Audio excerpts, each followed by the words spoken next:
And welcome to this week's edition of Nintendo Stuff Podcast. And this week is pretty packed compared to some previous weeks. And that's Like the one that because, we had last week, right? yeah, That one we right. definitely had. Yeah, no, we kind of just skipped out on that and didn't say anything because us and the entirety of the rest of the world was playing Super Smash Bros. Ultimate. Yeah, pretty much. So, didn't really have time. We did stream in lieu of that, though. Yeah, we did. We streamed some Smash Online, did some battle arenas. Well, not multiple battle arenas, but we did a battle arena. Yeah, but it went on for quite a bit. Yeah, we were having a good time. Except for when the input delay was skyrocketed and it was really hard to play at all. Well, I mean, it seems like that's going to be addressed. Yeah. Why don't we just talk about that real quick since this just broke? Yeah, It seems like the patch notes for version 1.2 are on the internet already. Yeah. I wasn't expecting this until the day of the patch, gonna be honest. I don't know if this just leaked early or if someone just found the link and it was online. Right. But this page that we're seeing is the page that the game would load up if you go to the news section. At least from what I can tell. Right. But some of the things they're doing... Excuse me.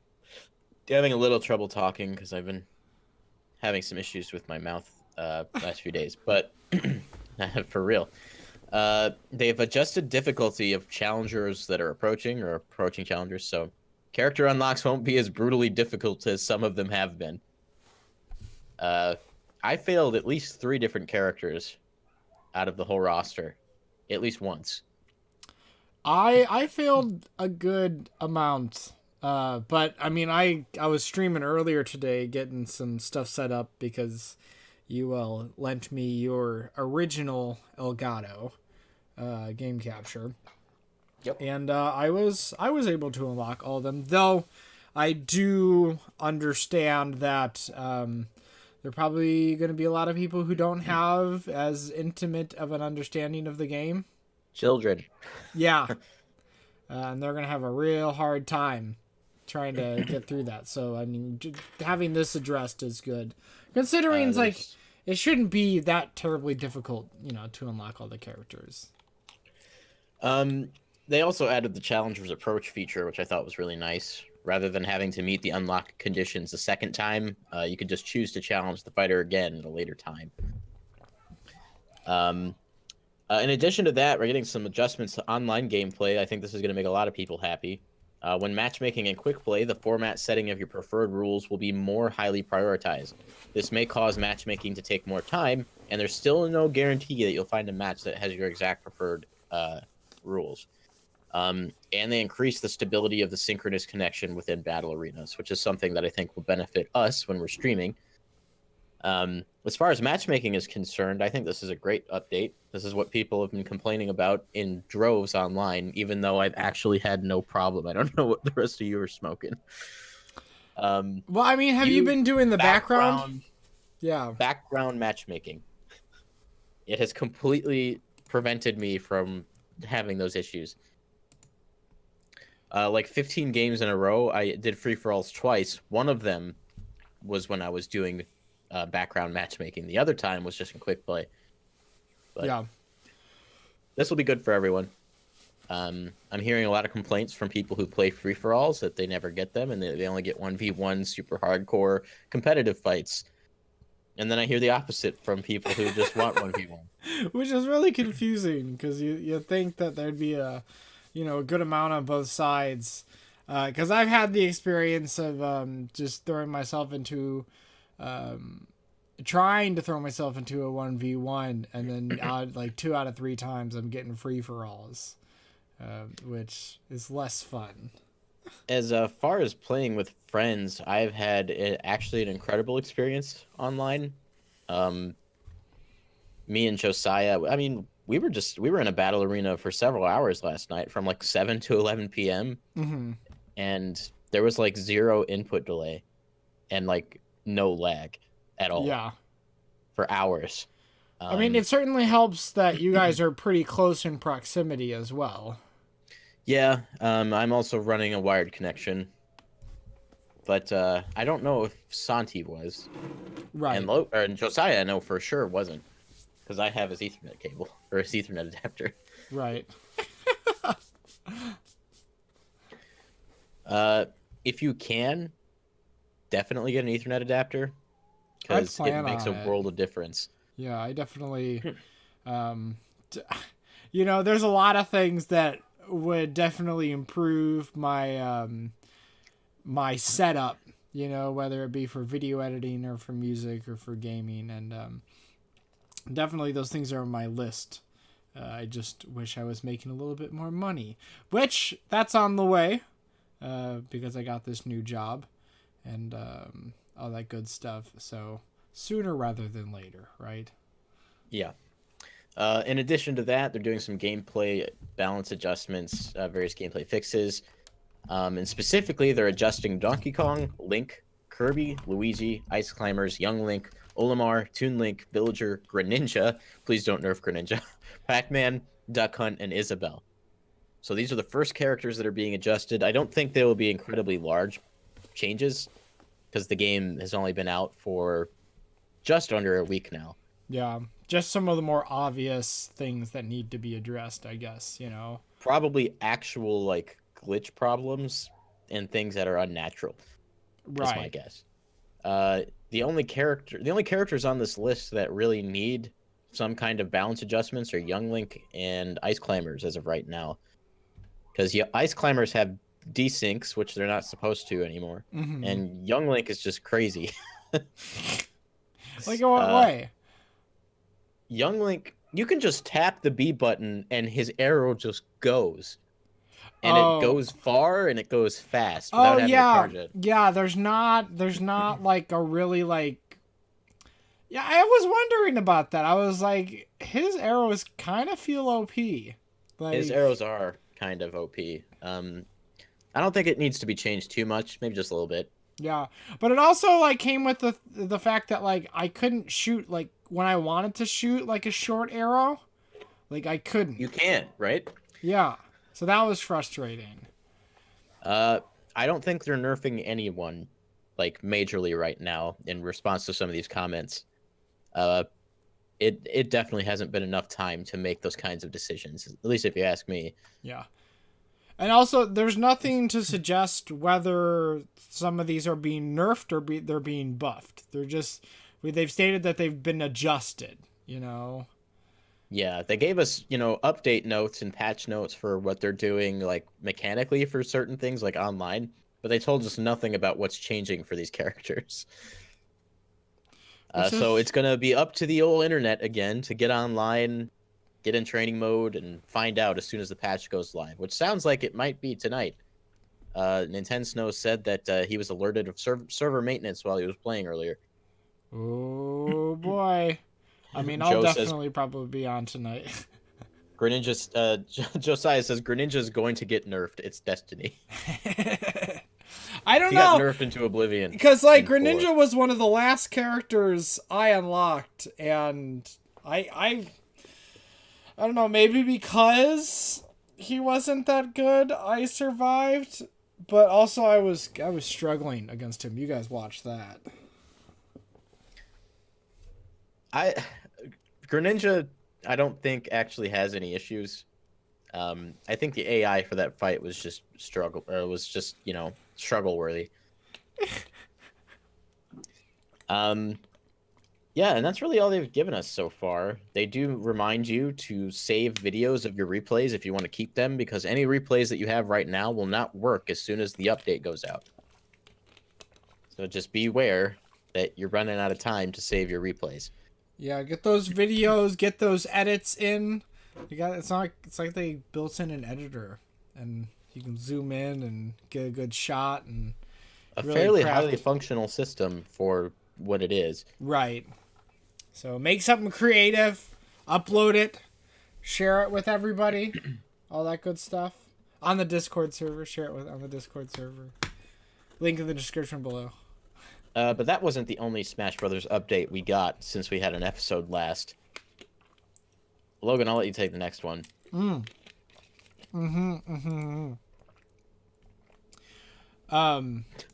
Sorry. I was like looking for the right one. I have like 3 or 4 tabs up right now with information. So Reggie talked about the DLC.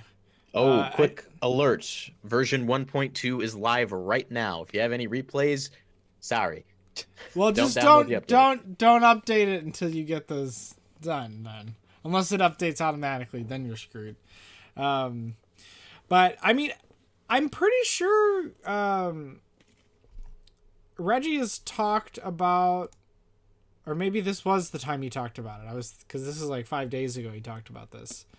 Talking about how the DLC characters will be unique and different.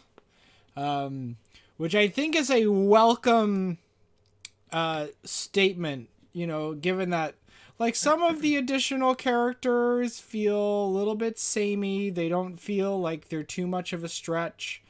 Obviously, like, Chrom is an Echo Fighter of Roy, and they made some other changes with him. And but you look at something like Piranha Plant, and they're really trying to do something different with Piranha Plant, it looks like. And so I can't wait to see. I don't know what to expect to see from Joker necessarily, because I haven't played Persona 5. But so you really won't see it coming then. I really won't see it coming. But here's some of the things that he has said specifically about Sakurai. He said Sakurai wants characters that are unique, different, to bring them into the Smash Bros. Environment. So it's going to be tremendously exciting. Mr. Sakurai, he's not only a student of Nintendo franchises, and he's not only a student... That's really worded. He's not only a student of Nintendo franchises, and he's had his hand in a few, but he's a student of video games from a total perspective, Fizeme said. And so he's been the driver into really thinking about what type of character coming into Super Smash Bros. Ultimate would bring just a whole different level of fun and enjoyment for the player. That's been the approach. That's the thinking. He talks Joker. Yeah. Fans are excited about Joker. Looking forward to future announcement. Hey, go buy the Fighter's Pass. And then also said he can't comment on Persona 5 Switch. So that makes me... It does make me more excited for the Fighter's Pass. Not that I wasn't already excited enough, but we didn't really know what to expect up until like this statement. And all we had was that Nintendo made the decisions this time. Well, Nintendo gave Sakurai a list, and Sakurai got to choose from that list. So that was right, but Sakurai wasn't able to just say, "I want to make this character" and do it. Right. But obviously they probably had some. They probably already went out of their way to get like permission from like other companies for these characters. So it's like they did the legwork before even Sakurai was even talking about it, I have full faith in the outcome. After they announced Joker, I was like, yeah, they can do whatever they want. I'm fine with it because I never expected Joker, and yet here he is. Yeah. Fun fact, Xander Mobus, the voice of the announcer, is also the voice of Joker. So now Xander Mobus gets to voice a character too. What a good life he must lead. I had a thought, and I think it left me. Oh well. I guess this is what it was. I remember it. This really sets the stage and kind of guides the discussion in terms of what kind of characters we're going to end up with. Especially with throwing Joker out there. It's like, okay, who would have expected that? And now, like, it really just opens up the door for characters that could show up. I So think that's why they went with Joker as the first pick, because like he's really out there. It fits the theme of the song too, and it all ties it together really well. And now people can let their expectations go wild. yeah, yeah, Uh, let's see. We can skip that story because it seems like the update's already live. yep, yep. We were going to talk about that, but we already did. Um, Let's talk about uh, this Famitsu column right here. yeah, that's kind of what I was going to get into. This comes from Source Gaming. They didn't do a full translation like they usually do because I think they had some extra stuff in addition to just the Famitsu column. It's yeah. There's the column, and then there's like the interview within the column. So it looks a little bit meatier than most weeks. In the column, he says for Smash Ultimate, it was decided early on to have a substantial single player. However, they couldn't increase the workload even more by introducing elements such as unique enemies or scrolling terrain. Smash Ultimate is in a unique position because it has so many fighters, lots of IPs to draw from, and loads of music and stages. Battles meant to be short as the amount Battles are meant to be short as the amount would be a lot. The idea to use the idea is to use the various titles and try to capture that character's likenesses in battles started the idea that would eventually snowball into Spirits mode. So it's a little insight into how Spirits mode came to be. I appreciate this approach. It allowed us to get a very large single player experience without it affecting development too much. Because Subspace Emissary like famously delayed Brawl because they underestimated how much extra development time a single player story mode was going to take. Right. Because that mode had unique enemies, scrolling terrain, just big stages and levels. Right. And I mean all the cutscenes too. They were going to outsource the cutscenes like they've done since Smash 4, but they couldn't find like a suitable party to do it. So they did all of them in-house.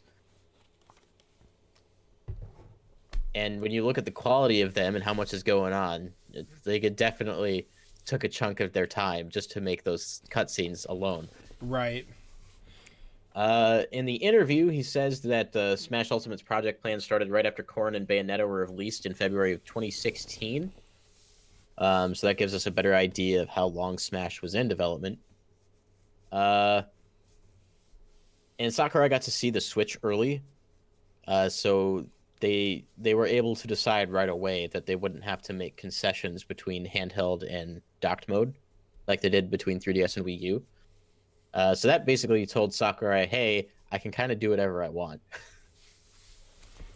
And then he gets into some of the character choices and why they went with them, mentioning that Inkling, they had to put a little extra thought into how the ink would work and how it would interact with other characters. And how Ridley was designed as a character of pure evil, but, you know, lacking those comedic elements that evil characters like Bowser and King Dedede have. Right. And just a lot of stuff like that. Everything else we kind of already know. He did talk a little bit more about Worlds of Light, and how that opening cutscene was, like, specifically with the characters that talked. Their lines were meant to kind of be associated with the kind of characters they are. Mm-hmm. He says Marth is the leader of an army, so he estimates their capabilities for combat. Zelda's line shows that there was a long battle that brought them to this point, and there's no turning back now. And, you know, Pit is Mr. Optimism, so he said that they were going to win. Yeah. One other thing that I read in here that I thought was of note, and well, actually just one of the big questions I had, you know, was specifically like with the Echo Fighters. Like why some characters were considered Echo Fighters and one were like, oh, why is this like, and the question was like, why is this not a new character and why is this considered an Echo Fighter or vice versa? For example, some weird sect of the internet was strangely upset that Isabelle was a new character and not an Echo Fighter. But the justification for that was pretty clear here. It says Isabelle was designed as sort of a customized version of Villager. So obviously inspired, and you can kind of see that. Similar, but not an Echo Fighter. Echo Fighters have the same shape and structure as their original counterparts. So there's really the defining quality of the Echo Fighter is essentially they're the same character, and then they just changed certain elements and It's like animations. they have the same bone structure and they can just slap another model on top and then make changes from there. Right. That seems to be the distinction that he's giving here. Yeah. And then from the majorly their properties are the same in terms of how much damage they deal. And obviously that's not the case with Isabelle, and it's not the case with Dr. Mario, which is why neither of them are considered Echo Fighters.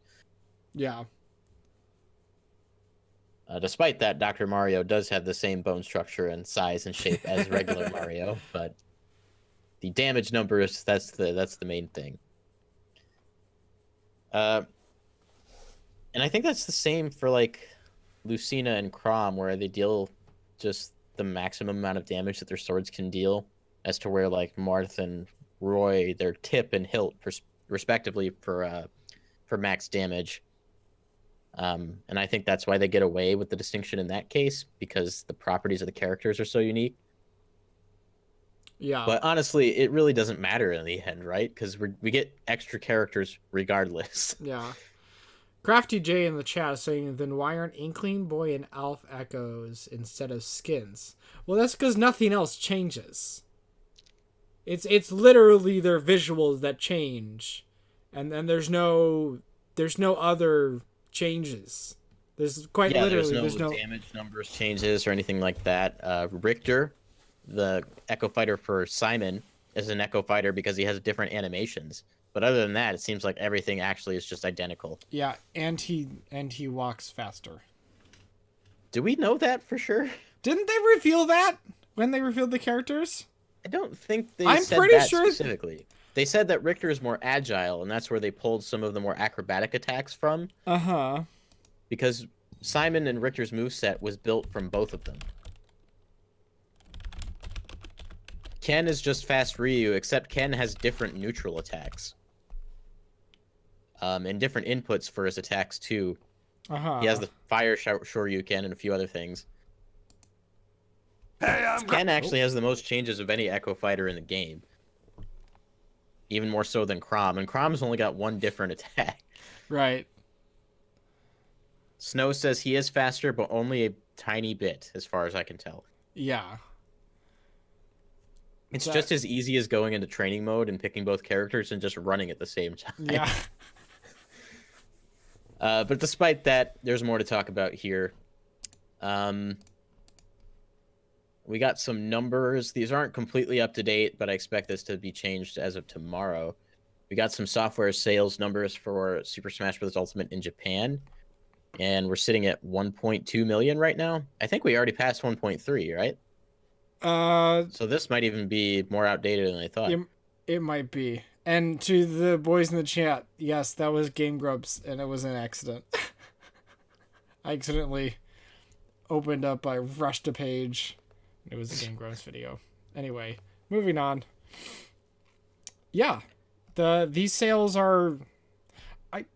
Now the thing that I didn't look up that I probably should have is what the first week sales for some of the other Smash Bros. Would have been in Japan.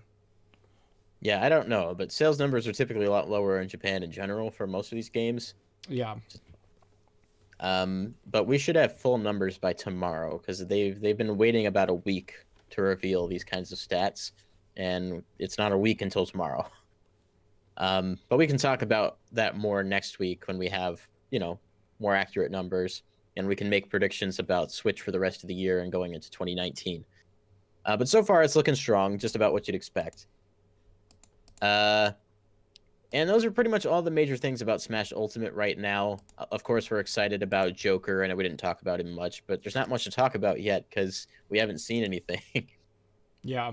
That said, I think the reveal was really fun. You and I were sitting there watching the Game Awards, and I was like pointing at the camera to get you to record. And it took a few extra seconds. Oh yeah, because they didn't warn us. It wasn't like here's a world premiere. That something happened and you were like, hit record. This is it, and you called it, and I hardly knew how to react.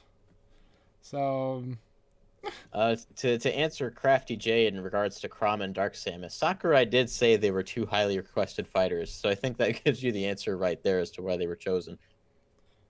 I remember Crom getting a lot of support after that Robin and Lucina trailer where he said, "I'll get my chance someday." And then in the Palutena's guidance for Robin, it was either Robin or Lucina's Palutena's guidance. Crom actually shows up, and Veridi makes fun of him for not being in the game. So I think Sakurai felt bad. But moving on, Sakurai actually has a little more to talk about, and something that was incredibly depressing for me. Coming from Edge Magazine, seems like Kid Icarus Uprising won't get a port to Nintendo Switch, and he's got some good reasons for it. To quote him, he says, "I could say that this was close to becoming the most difficult project in my entire career, both in terms of the team and the hardware. The team I had gathered differed greatly in culture and ways of thinking, so there was always confrontation. In addition, back when we were developing the game, we still couldn't make full use of the 3DS's power. Some improvements in aspects such as the middleware were made later on, but since the game was being made in the initial stages of 3DS development, we had a really hard time doing what we wanted to. For example, I only found out that the Circle Pad Pro was going to be coming out when it was announced to the public by Nintendo. I wanted to make the game support it properly if I could, but this was impossible due to performance-related reasons. As a game in general, it's rich in content and enjoyable, and people have even asked for a modern port. However, I don't think this will be possible." Sounds like Kid Icarus just had a troubled development cycle. Well, maybe we don't get a Kid Icarus Uprising port, and maybe it'd be just better to make a sequel. I mean, I'm in the same boat. I would rather get a sequel. The only reason I say I want a port is because I never expect there to be a sequel. Right. But if we do get a sequel, if that's what Sakurai ends up working on next, that'd be fantastic, if you ask me. I'd like to see what he could do with that series on HD hardware. Yeah. I mean, how many games are in the series? It's just the two? Or well, For there's Kid Icarus, there's 3 Kid Icarus games. Okay. But Kid Icarus Uprising is a sequel to the original Kid Icarus on NES. But honestly, you can just start there. Like everyone knows what happens in Kid Icarus. You fight Right. Medusa. And there was the Game Boy game.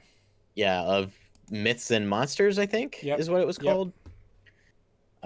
But Kid Icarus Uprising is a completely different game, completely different genre. And that's specifically what I want a sequel to, is that game. Right. And as it is right now, I don't see it happening. A little sad because, in my opinion, that's the best game on 3DS. It's got that Sakurai level of polish, you know? Right. That's a big statement considering how packed the 3DS's library is. Yep. Kid Icarus is a Sakurai game, even down to the menu design. So I'm a little sad about that. But we did have some more announcements at the Game Awards we should talk about. Lots of little things announced for Switch. In addition to Joker, we got Marvel Ultimate Alliance 3: The Black Order coming as a Nintendo Switch exclusive, developed by Koei Tecmo and Team Ninja, and published by Nintendo. So that's pretty cool. I don't personally have any experience with those games, but to get them as an exclusive is kind of neat. Yeah, it definitely threw me off because I was like, it seems like such a weird game to make an exclusive for the Switch. Though maybe they think that, focusing on that one platform will yield greater success for the series long term. Yeah, I imagine that is what it came down to, is that this is the platform they expect the game to do the best on, so they're just going to put all their time and effort into that, and hopefully make it a more polished experience. Right. Fortnite Creative is coming to Switch. We already knew that. Everybody knew that. More interestingly, Mortal Kombat 11 is coming to Nintendo Switch, something that they did not explicitly state during the Game Awards presentation. Nope. This is kind of awesome. Yeah, I was discussing with my roommate about Mortal Kombat 11, and I remember saying even before this trailer came out, it was like earlier today, that was it earlier today? Maybe it was I mean, I yesterday. wouldn't know. Um, it just popped up as like a YouTube notification for me, and I was like, oh, that's interesting. And I wasn't particularly surprised. I was like, because I remember saying to my roommate that it's like they'll probably put it on Switch, and then I said the same thing that I said to you about it. I'm like, wow, I can't wait to watch all the fatalities online. Because I'm not a big fighter, fan. I play Smash Bros. And Soul Calibur is a really compelling franchise to me, but for the most part, more traditional fighters, I've never been really into, but Hmm. in terms of ones that are pretty bombastic and have some really interesting things going on, I've always appreciated the violence of Mortal Kombat because it's kind of just really artistic. It's pretty neat because Nintendo hasn't gotten in Nintendo has not gotten a Mortal Kombat game since 2007, and it was on Nintendo DS. The last console game was even earlier than that, so it's a pretty big deal if you ask me. As Mortal Kombat games don't come out all that often, at least numbered entries. Right. So yeah, another win for Nintendo Switch. Cool to see all this powerful third-party support finally making its way to Nintendo after all this time. But in addition to that, we also got Sayonara Wild Hearts. It's a game developed by Simogo and published by Annapurna. I'm getting this from My Nintendo News. It's a euphoric music video dream about being awesome, riding motorcycles, skateboarding, dance battling, shooting lasers, wielding swords, and breaking hearts at 200 miles per hour. Every stage in the game is set to a song on a custom written pop album. Launches in 2019 for Switch.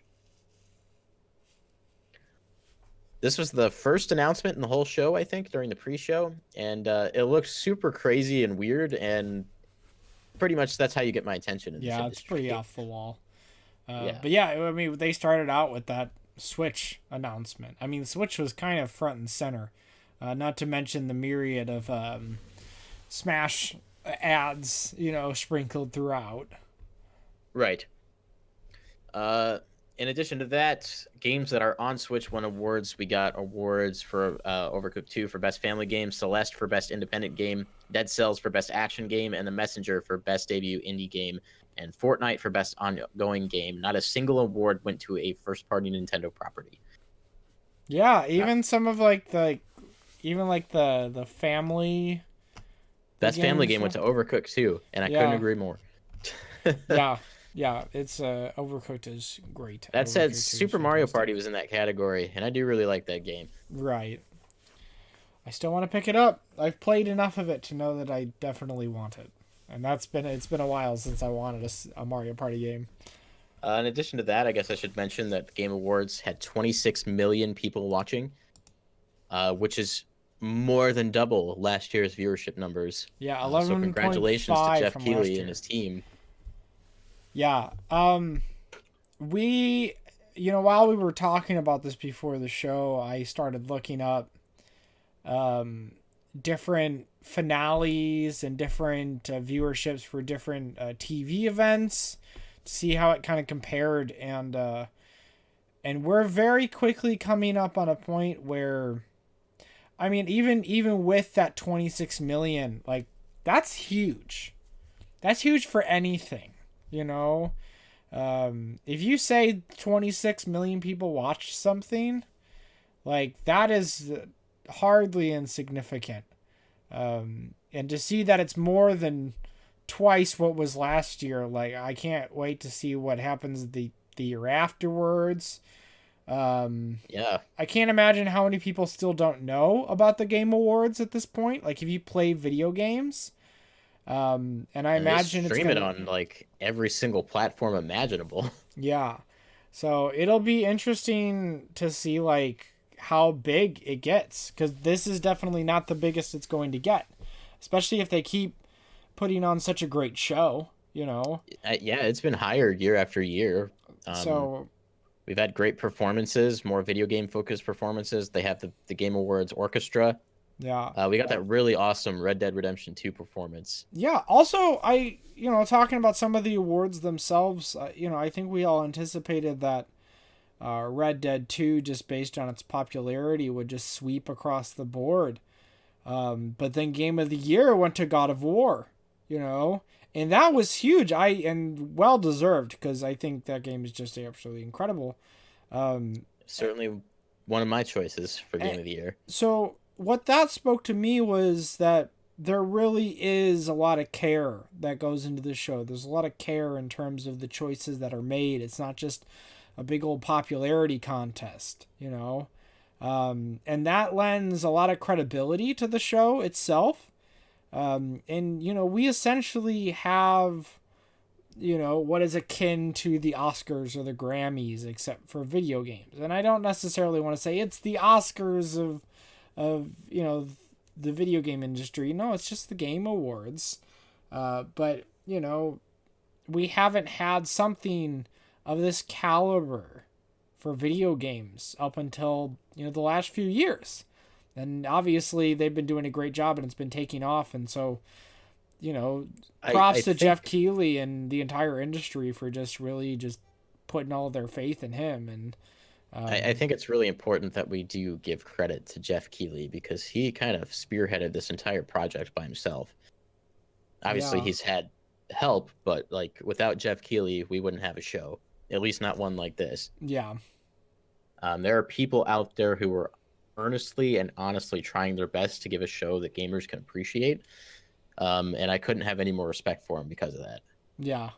So, I mean, props to Jeff, and I can't wait for 2019. Can't wait to see what 2019 holds in gaming in general, and I can't wait to see what the Game Awards is going to look like then. Yeah, definitely. We got some news about the next Pokemon movie. Just going to talk about this briefly. It's coming July 12th, 2019, and we got a promotional image which features a close-up shot of Mewtwo, presumably inside the tank he was in at the beginning of Mewtwo Strikes Back. Still unclear whether this will be a remake or an additional movie in the current movie universe that they've established. But I like Mewtwo, and I like Mewtwo Strikes Back, so this was news that appealed to me. Excuse me. Apologize for my voice if I talk with a slight lisp. Still working that out. Here's an interesting story that I don't think got a lot of attention, but let's see, who does this come from? I want to get the source right first. This seems to come from Resetera, unless they source it from somebody else. Okay, I think this is the correct source, but I'm reading it off of my Nintendo News. Nintendo is currently suing a man in Orange County, California for selling NES Classic Editions and Nintendo Switch consoles that have been modified with pirated content. Oof. However, the legal documents contain something that hasn't become widely known yet. In the documents, Nintendo says that the Nintendo eShop is the Nintendo Switch online shop, formerly the Nintendo eShop. If this is true, then Nintendo may be planning to rename the eShop in the future. This is not something I would have anticipated they needed to do, so I thought it was interesting to bring up. Well, I mean, they're definitely going with that branding, so every time, like, you could do the Nintendo eShop, like, obviously we know it's Nintendo, but it doesn't, point towards the Switch, right? So, it'll be interesting to see this happen, because I feel like this seems pretty credible, and it seems pretty likely, just given that it's on a legal document, But the fact that that's already in, like, the legal, like, kind of like Nintendo jargon or whatever you want to call it, that's already in these documents, it makes me wonder, like, how soon it's gonna hit. Like, when are they making this change? Is this going to be something in the next few weeks? Something in the next few months? I'm curious why they're making the change. Like, if they want it to be uniform with the Nintendo Switch Online brand? I think that's it, and then I think it's also from a marketing standpoint. When you throw up a Nintendo eShop gift card, at Target or Walmart. It's the Nintendo eShop, right? But Nintendo right now is the Switch, right? Like people are kind of still playing the 3DS, but all the focus is on the Switch. So I think it's another. Maybe it might not be the main reason, but that's just another way to get Switch branding out there, and really just kind of saturate, people's opinion. Like when people think Nintendo, they think Nintendo Switch. Switch. Yeah, I mean that makes sense to me. Moving on, Reggie is confident that they will reach 20 million units for Switch. I'm assuming before the end of the fiscal year is what he's saying. Yeah. This comes from Forbes, again sourcing through My Nintendo News. Yeah. Nintendo set this challenge for itself in spring, announcing it would sell 20 million units of the Switch in fiscal 2018, a lofty number considering it shipped 15 million over the previous 12 months. Yeah. Through the first half of the fiscal year, 5 million Switch consoles were sold, meaning Nintendo will have to move 15 million in 6 months. And then Reggie recently says, we're feeling confident in our momentum, and it's not just a stellar launch of Pokemon. It's not just what appears to be a stellar launch for Smash Ultimate. That Black Friday through Cyber Monday timeframe was critically important to us. The remaining shopping days through Christmas are critically important to us. More days right after Christmas, as consumers receive gift cards or take unwanted gifts and monetize into things like Switch, are important to us. So this is going to be an ongoing effort to make sure that we drive our business forward through the balance of this holiday season, but also the first calendar quarter as well. Yeah. And then you have Michael Pachter saying the share price tells you that the market doesn't expect them to hit 20 million. However, if they sell 15 million per year, they're in good shape and they shouldn't see a disruption in their momentum. Yeah. I think that's an interesting point because while really their share prices is reflected as a reflection of like their investors and how they think they're feeling and how confident they think they are, but like even selling 15 million per year that's a lot for a console.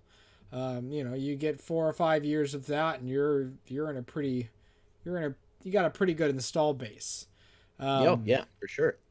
But we already have a pretty good install base as it is. Yeah, I think the thing with like the 20 million though is like, setting those lofty goals and overachieving, whereas maybe I don't know how it works in like a large company like that necessarily, but setting those goals for themselves, they can plan for that, and they can make like let's hit this huge goal, and if we do it, that's amazing, and we only hit brag about it. Yeah, and then they can brag about it, but maybe it keeps them a little bit more motivated, even if they shall fall a little bit short. I mean, they're banking on holiday season, Black Friday, but more specifically that in tandem with Pokemon and Super Smash Brothers, and I could see it happening pretty easily just based on those few things. Right. I mean, on Smash Ultimate, for the last several days, there have been more people online on my Switch playing a game than there have been since launch. Yeah. So I think they're probably going to make it, if not just underneath. But I look forward to finding out how it turns out. And we do have to remember they're talking about fiscal year. As and that March. brings us it brings us to March. So I look forward to that investor meeting or that financial briefing next year after that's done. That's pretty much it for all first party type news, but a couple things to point out. Stardew Valley's multiplayer mode is now available on Nintendo Switch, the first console to get it. And I still don't have it on Switch, so I need to buy that soon. But money. So hopefully money is like, here, Logan, buy Stardew Valley. But I also really want to buy Katamari Damacy. That's another one that I'm like, do I just throw $30 at the eShop and get it? That proudly launched around the time of Smash Brothers Ultimate. Yeah. The gall you have to have for that. Jeez. Yeah. No kidding. Let's see. What else do we have? A writer for Persona Central suggests, well, he doesn't suggest, he says that he's got sources that say Persona 5 is Switch bound.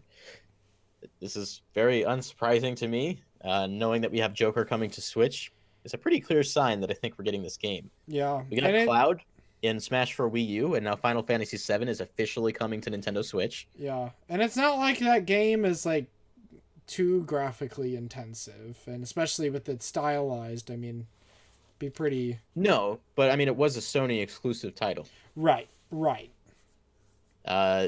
So from what I understand with talking with Josiah is that Persona 5 is exclusive to Sony platforms.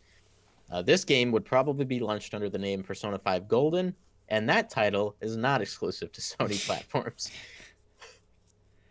So yeah, I definitely think it's coming. The rumor specifically says that the announcement is going to be made the same day that Joker is available in Ultimate. Which makes perfect sense to me. I would prefer it if the game came out before then, but yeah, if this is really true, hopefully they announce it sooner than later, because that might determine which platform I buy it on. Because I have a PS4, I could go out and I could get it, for PS4. But if there's a possibility that it ends up on Switch, and Joker's going to be in Smash, then I might want to get it on Switch. I mean, I'm going to get it on Switch, and I already have it for PS3. And take this with a grain of salt, but he says that he's got multiple sources, and the game will contain adjustments to the game, new aspects to the scenario, among other requested additions. So maybe some kind of balancing changes or menu navigation or something simple like that. But yeah, I look forward to playing it because I played like 10 or 15 hours of Persona 5 and loved every minute of it. I just hated playing on my PS3. Right. There's going to be a 2-hour Japanese presentation happening for Travis Strikes Again, No More Heroes, and apparently there's going to be a huge announcement in store. Could potentially be No More Heroes 3, because I don't think I don't think this game is considered like a full entry in the franchise, or like a core entry in the franchise. It's a spinoff. Yeah. That's taking place on December 20th. It looks like Travis for Smash. There's going to be English interpretation provided, according to Suda51. So that's cool. So you can watch it even though it'll be in Japanese, and you'll be able to understand what's going on. It's kind of funny because during the Nintendo Switch January event, back when they first revealed everything, when Suda was on stage, there was the English interpreter for that presentation because that was Japanese, and that interpreter just couldn't figure out what he was saying because of the way he talks. Right. So I almost feel like he said that specifically as a jab at that particular situation. It's kind of funny. I love No More Heroes 1. I never played the sequel, but I will gladly try and get into the series, especially if they bring the first two to Switch, which I think might be part of that announcement. That would be cool, like a double pack, like a remaster of sorts. Riddles the Space Pirate asks, does anyone know if Monster Hunter World is coming to Switch? I know the Iceborne DLC was just announced, but not a Switch release. I think they've talked about this before, and I don't think it's happening. I think it's unfeasible, right? Was that the reasoning? I mean, they could do it, right? But there'd be so many concessions that, like, it wouldn't be feasible. That's not to say that that'll be the end of Monster Hunter on Switch, because the Monster Hunter 15th anniversary website is live. God bless Monster Hunter, by the way. I mean, if you're a fan of this channel, you know how I feel about Monster Hunter as it is. But there will be the 15th anniversary will be in March of 2019, and the site is up, and there's a teaser image of what looks like a Tigrex and Monster Hunter World assets. So I think there's going to be some kind of announcement made or some kind of celebration happening. Maybe there'll be a concert tour. But regardless of what they do, I'm excited because I love Monster Hunter and everything about it. Yeah. Maybe we'll get a new core entry for Switch. But if we do, I think it will be kind of a blend of Monster Hunter World and classic Monster Hunter. So maybe we'll get some of the new features, like being able to drink potions while walking, some of the new item management, but keep it confined to like the classic zone system. Right. which I'm fine with because I'll play Monster Hunter in whatever fashion they give it to me. Yeah. You know, I'm just thinking about like how absolutely like the difference between like the total sales of like I mean obviously Monster Hunter has always sold really well, particularly in the in Japan. Um, but like Monster Hunter World, they just kind of like pulled out all the stops. It's the Cross, best-selling Capcom game of all time, yeah, over 10 million copies sold. and I couldn't agree more with those sales numbers. I adore that game, and I am very excited for Iceborne next year. They said it's going to be a full Ultimate G rank level expansion, Oof. with G rank included. I should mention. Right. Tons of new weapons, armor. So they even said moves, so we'll get some new attacks on our pre-existing weapons. And locales with an S, so more than one new location. Uh, and then they teased Nargacuga, which is a fan favorite monster. Right. I'm excited. If you can't tell, I'm very excited. Yeah, It's gonna have a story set after the events of Monster Hunter World. What kind of expansion is this? it's exciting. It's exciting. I mean, if you haven't played Monster Hunter World, I mean, there have been some pretty good deals on this game in the past few months, like getting like really cheap. And while there is quite a bit of a learning curve, it's a lot less of a learning curve and a lot more accessible than previous entries in the series. As a warning, if you get Monster Hunter World on PC, you will not get Iceborne at the same time. The PC version will be getting everything late. A little sad to hear that because I thought they might catch up and just kind of do things simultaneously after PC launch, but it seems like that's not the case here. Yeah.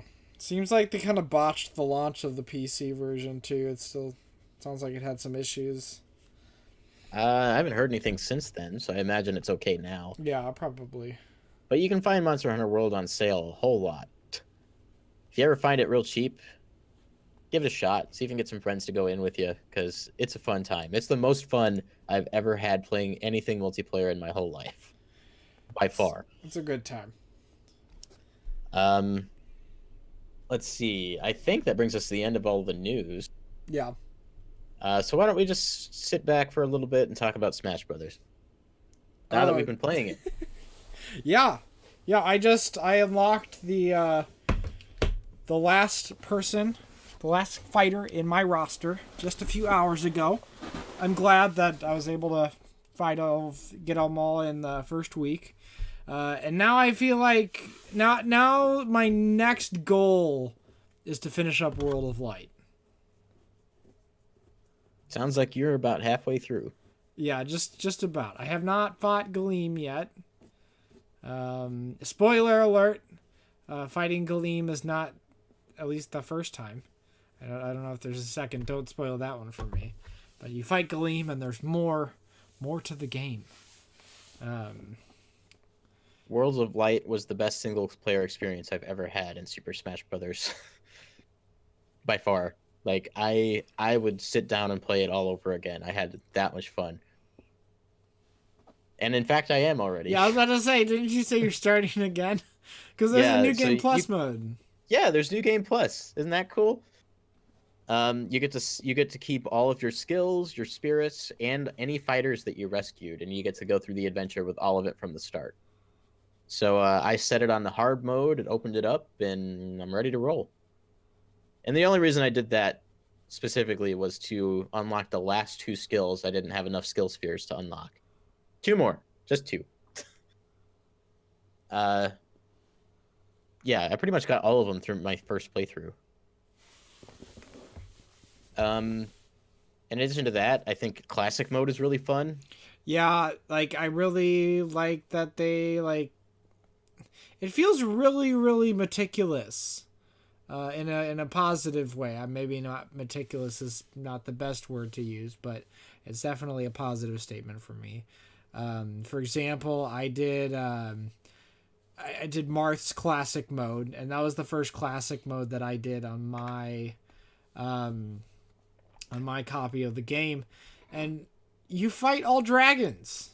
Like it's all dragon themed. Like you start off fighting was it Ridley? No, not Ridley. Charizard, giant Fight, yeah. Charizard. Do Charizard, and then you fight like like 4 Yoshis, and then a big like monstrous King K. Rule. Male and female Corrin. Yeah, male and female Corrin. And who did you fight at the end? I think you just Rule. no, at the very very end. I think you just fight Master Hand. Rathalos. Oh yeah, Rathalos, because ending bosses are a thing. Bosses are a thing. Excuse me, I had to blow my nose. Yeah. Speaking of bosses, if you don't want to spoil the bosses from World of Light, don't play classic mode till you're done. There was only 2 bosses. No, actually one. One boss I hadn't fought before after going through World of Light that was accessible in classic mode under the right circumstances. So just a warning for those of you who care about that. Yeah, I've been having a great time with online. Personally, I know a lot of people aren't, but maybe that update that literally came out like an hour ago will alleviate some of those troubles people have had. If you have laggy matches, I'm sorry, that's probably completely your fault. Or the other person's fault. Yeah, you can't blame the online because that's just how peer-to-peer works. And for those of you saying that it needs to be server-based, no fighting game is server-based because it's actually worse. Yeah. It would be worse for 1v1s, but more applicable to free-for-alls, is what I've been told, based on the way it works. Yeah.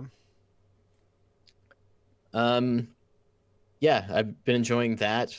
Outside of classic mode and World of Light, I do find myself kind of missing home run contests and some of that other sillier stuff. Yeah, I hope it's down the line. I hope there are some additions to games and more, because some of the sillier stuff kind of really fills out the experience. Also, that stuff isn't like it's not too intensive, so I don't see why they wouldn't add it later on, especially with how successful the Switch is and how much they've been pushing this game, and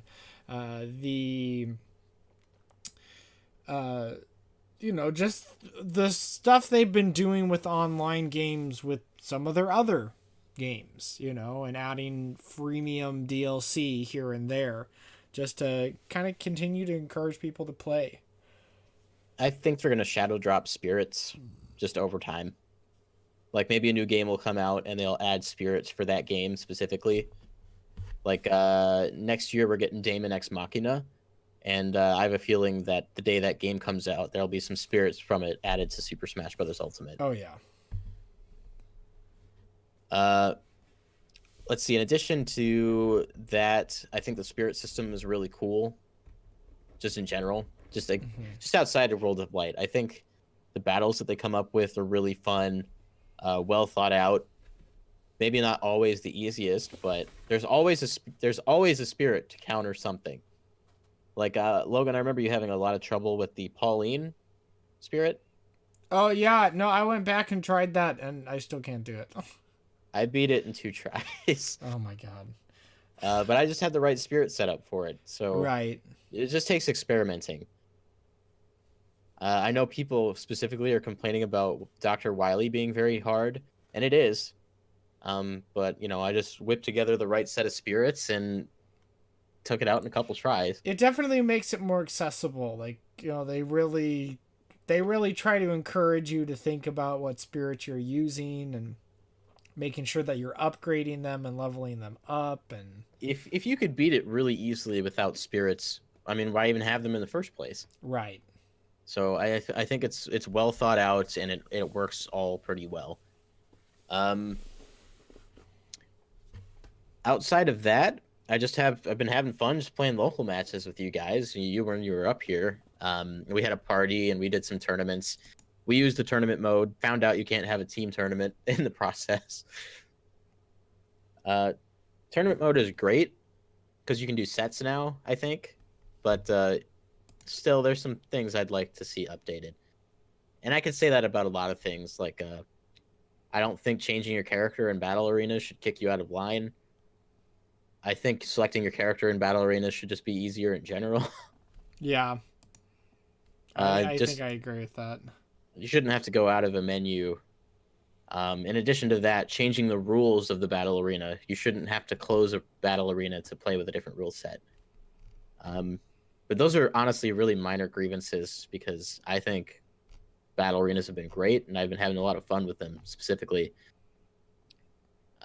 Yes, no, it's definitely change arena rules while it's live.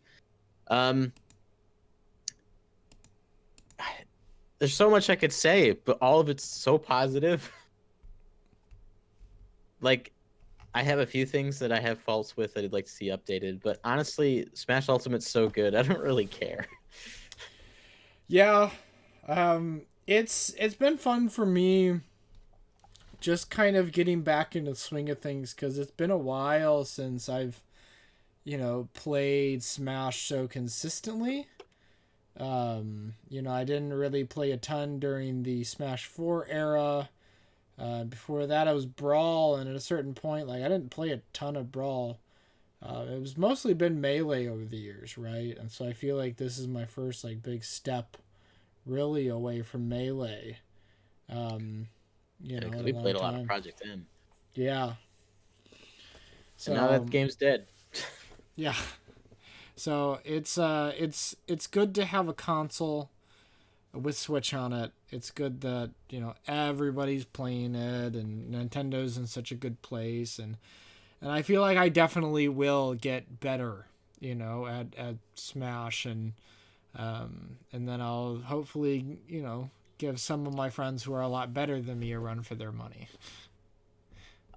For as bad as Brawl's Online was, if it weren't for Brawl's Online in the first place, I wouldn't be as good as I am at Smash right now. So my advice, if you want to, get good, just play people you haven't fought before. You'll pick up on stuff. You'll start learning the game. And maybe you'll find more fun in the competitive side. But honestly, just like play Smash however you feel like it. Like Mm-hmm. I like playing more competitive rules, but that doesn't mean I don't enjoy a 4-for-all with all items on very high every once in a while. Right. Just get some chaos. Get some. Look, we're not trying to be the best. We're just trying to have some fun. People in the chat here got some cool ideas to make some changes or some updates. Riddles the Space Pirate says, I hope we can make our own character costumes. We could have regions of color and have a color dial so we can bring back old costumes and make our own. That'd be really cool. Street Fighter does that. Snow said like Street Fighter 2 Turbo. Oh, he's talking about game speed there. Yeah, in addition to that, Snow says, I was thinking a battle speed meter for the game to pick different game speeds. You could go Smash 64 all the way to Melee. That'd also be pretty neat. No one would ever select Brawl, I bet. Because I don't think anyone likes Brawl's speed. Like, is that something we can be unanimous about? I love Brawl. Right. Don't let that get confused. It's not as an exciting of an experience just because it's a lot floatier, it's a lot slower. Obviously, like that doesn't mean it's not fun, but I think more people like to be able to feel like their characters are a little bit more in control, and sometimes I think having a little bit of faster of a game plays into that. Yeah, for sure. Like Melee being super fast, I don't think stigmatized the game for casual players. They still had fun. Right. It just gave competitive players a higher skill ceiling, which allowed them to have fun. Yeah. And I think Sakurai has achieved a really good blend here. I've seen a lot of Melee players starting up Ultimate. Hungry Boxes have been streaming the game, and he's going to be a commentator for Smash Ultimate, something that he's really wanted to do. I mean, Armada is playing Ultimate. Zero came back to the scene to play Ultimate. Leffen is playing Ultimate. It's really an interesting landscape right now. I wonder how many of those players will actually stay. But as of right now, it's pretty fun to watch all this happen. Yeah. So yeah, I think it's pretty clear that we both like Smash Brothers. Yeah, it's a good one. There only minor complaints, but like, I mean, I always you always have minor complaints about literally anything, right? There's always something to nitpick about. Breath of the Wild is a 10 out of 10 for me, but there's still things that I would want different. Yeah, Like I wish there were more concise, structured dungeons. I understand why there wasn't. I wish there was a little bit more emphasis on plot, but you know what? I still love the game. yeah, yeah. Uh, Also, Mango is also playing Smash Ultimate. He's the one famous for saying Melee is sick to Sakurai's face after playing Ultimate behind closed doors. Yeah. So, yeah, it's been a fun week being a Nintendo fan, that's for sure. And I guess with all that, guys, there's not going to be a episode tomorrow because we recorded it today. So I want to thank you guys for sticking out with us, even when the schedule has to change sporadically. You know, Paul and Logan with their new jobs have really been changing things up, but we're trying to kind of get, you know, all squared away again. Logan, once you have your hours, maybe we can arrive on a new day to record. Yeah, we might have to have a new regular day. Yeah, but we'll keep you guys in the know with all of that. Expect me to stream more Smash Ultimate, play with me online, and watch yourselves on stream. Could be fun. I mean, it is fun. We've done it already. And Logan, you'll be streaming some Smash yourself at some point. Oh right? yeah, I was streaming a little bit earlier today, more of a test than anything else. I might do a little bit more of that tonight. If not, I'll definitely be playing Smash Bros. Tonight. If you guys feel like playing, hit us up in the Discord server. We can. There's been a lot of that going on in the Discord server. Yeah, we can get some arenas opened up, and we can play some Smash Bros together.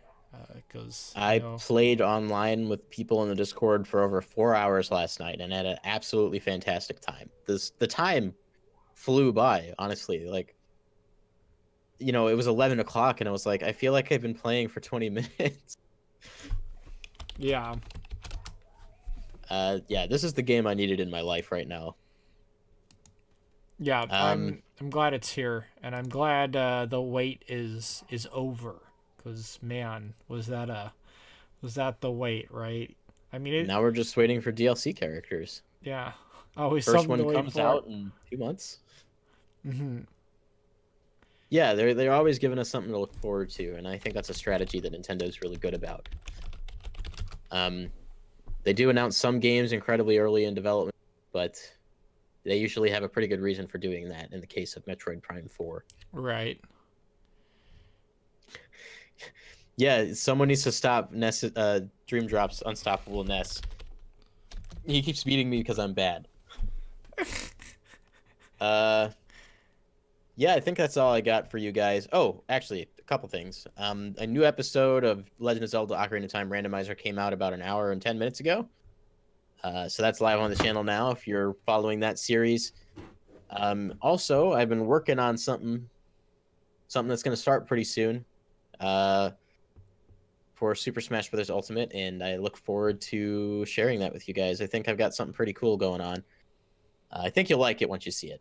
And I don't have a date on that yet, but it's pretty far along. Okay, I think that's everything. If you like this podcast, please give us a like on YouTube. Like us on podcast sources such as Apple Podcasts. Subscribe to the channel if you're new here and want to see more and be alerted of what we do next. We would certainly love to have you here. In addition to that, like Logan said, join us in the Discord server. We'd love to talk with you, play Smash Brothers with you, play other video games, just have a good time. You can follow me on Twitter at Babababs. You can follow Logan at LoggyDubs, and you can follow us as a collective at Breakroom Arcade. And if you really like what we're doing here and you want to help support us more, we do have a link to our Patreon in the description. You can help us for as little as $1 a month. Or if you want to become a member of the YouTube channel, you can follow the link on the chat box in the YouTube chat. That'll take you over to YouTube Gaming, and you can become a member doing that as well. Regardless, whether you do or not, we're just happy that you're here. So thanks so much for all of your support. And we'll see you next week for the next Nintendo Stuff podcast and breakdown podcast on Monday if the schedule works out for us. With all of that in mind, don't break your backs, break in the games. But for now, break time's over. Peace, my people.